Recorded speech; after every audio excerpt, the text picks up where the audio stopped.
ఎక్కడి నుంచొచ్చిందో అంత ధైర్యం నాకు తెలీదు కానీ, చాలాసార్లు ప్రాక్టీస్ చేసినాక ఆమెతో "నువ్వంటే నాకు చాలా ఇష్టం" అన్నాను తడబడుతూనే.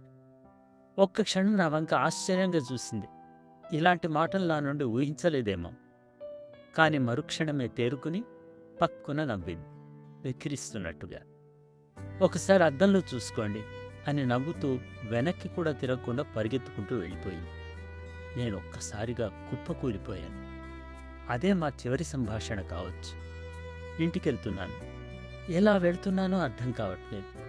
ఇక జీవితంలో ముందుకు నడవలేనట్టుగా ఉంది. నన్ను పాడె మీద పడుకోబెట్టి నలుగురు మోస్తూ తీసుకెళ్తున్నట్టుగా అనిపిస్తోంది.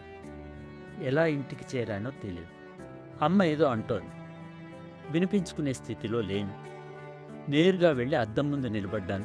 దిగులుగా, వాడిపోయి ఓడిపోయిన ముఖం. నాకు తెలియకుండానే కన్నీళ్లు ఉపికి రాసాగాయి.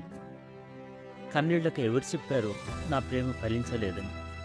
మనసు బాధపడగానే కళ్ళు కన్నీళ్లను జారవిడుస్తాయి. కానీ కన్నీళ్లు జారగానే బాధ తగ్గదు. అవి బాధకు చిహ్నాలు మాత్రమే. అలా ఎంతసేపు నిలబడ్డానో తెలియదు. వెనక నుంచి అమ్మ పిలుపు వినిపించింది. ఇంటర్ సెకండ్ ఇయర్లోకి వచ్చినా అమ్మ నన్ను ఎప్పుడూ చిన్నపిల్లాడిలానే చూస్తుంది. అమ్మకు నేనెప్పుడు చిన్నపిల్లాడినే. అమ్మ నా కన్నీళ్లను చూసి తట్టుకోలేదని వెంటనే తుడిచేసుకున్నాను. ఏమో, నా కుడి చేతితో కన్నీళ్లను తుడుచుకుంటుంటే అద్దంలో ఎడమ చేత్తో తుడుచుకున్నట్టుగా కనిపిస్తోంది. అద్దం అబద్ధం చెప్పదంటారు. అమ్మ నన్ను కూర్చోపెట్టి అన్నం తినిపించసాగింది. అన్నం సహించకపోయినా తినక తప్పదు. అమ్మ బాధపడుతుంది. అద్దం అబద్ధం చెప్తుందో లేదో తెలీదు కానీ అమ్మ అబద్ధం చెప్పదు. అమ్మ నన్ను ప్రతిసారి మెచ్చుకుంటూనే ఉంటుంది, ఎంతమంది వెక్కిరించినా. ఎప్పుడూ అంతే.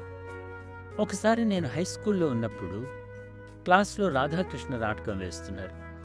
ఆ రోజు మా క్లాస్ టీచర్ క్లాస్లో కృష్ణుడి పాత్ర వేసేందుకు ఎవరైనా ఇష్టంగా ఉన్నారా అని అడిగింది. సంతోషంగా లేచి నిలబడ్డాను. మా టీచర్ నవ్వింది. ఒరేయ్, కృష్ణుడి పాత్ర వేసేందుకు నల్లగా ఉంటే సరిపోదు, మొహం కూడా బాగుండాలి, ఇంకా ఏదో అనబోయింది.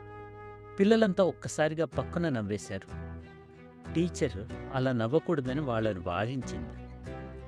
అదే విషయం ఇంటికి వెళ్ళాక అమ్మతో, ఏంటమ్మా నన్ను బాలకృష్ణుడు అంటావు, నల్లగా ఉంటాననా? కోపంతో కూడిన బాధతో అన్నాను. అమ్మ పెదాలపై ఆప్యాయతతో నిండిన చిరునవ్వు. లేదురా, నువ్వు నిజంగానే అందంగా కృష్ణుడిలా ఉంటావు అని ప్రేమతో నా నుదిటిపై ముద్దు పెట్టింది. నేను, అమ్మా నేను బాగుండను, కానీ నేను బాధపడతానని అబద్ధం చెప్తున్నావు అవునా? దీనంగా అడిగాను.